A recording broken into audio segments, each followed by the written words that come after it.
Tell us a little bit more about cloud computing. Give our audience a little bit of an education to make it real. How do we interact with the cloud on a daily basis?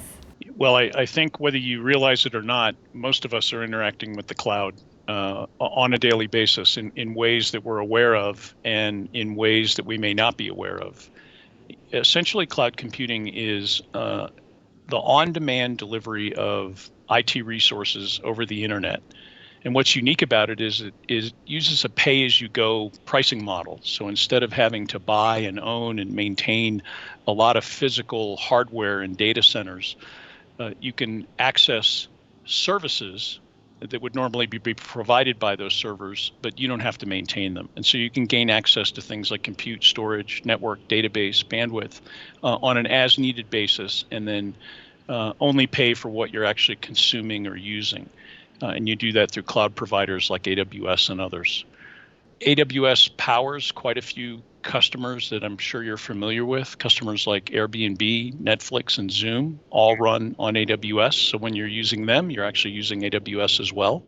And the world is becoming increasingly more digitized, and we're seeing a growing need for cloud skills. And AWS T&C, training and certification, has programs that make a positive difference in helping people prepare for some of those cloud roles.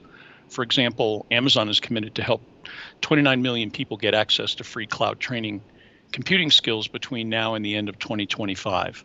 The cloud is pervasive. It's in a lot of the products that you're using, and it really represents a unique model for customers big and small to gain access to compute, storage, network, database as services.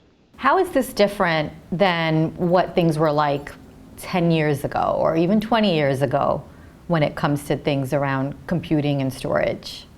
Yeah, as recently as 5 or 10 years ago, if you wanted access to a large amount of compute or storage, you had to build a data center yourself and host lots and lots of racks of servers and storage. And you had to maintain them and update them and refresh them and replace them periodically. All of that usually has nothing to do with the business that you're actually in. It was an enabler for you to do the kind of things you wanted to do to help your customers. And so the cloud presented a unique opportunity to provide all of that as a service in a pay-as-you-go model so that we don't have to have all of those separate data centers. It's more efficient. We need fewer servers when we do this, so it's more economical. And if you're a smaller company, building a data center was almost never an option, even if you needed that amount of compute and storage. And so providing it as a service really means a company of any size can gain access to the kind of power and capacity that was only available to large companies that had enough inertia and capital to build their own data centers. So it's really been a revolutionary kind of change in the industry that democratizes access to compute, storage, network, database, and lets companies of all sizes follow whatever idea they have and not let lack of capacity be a restraining factor.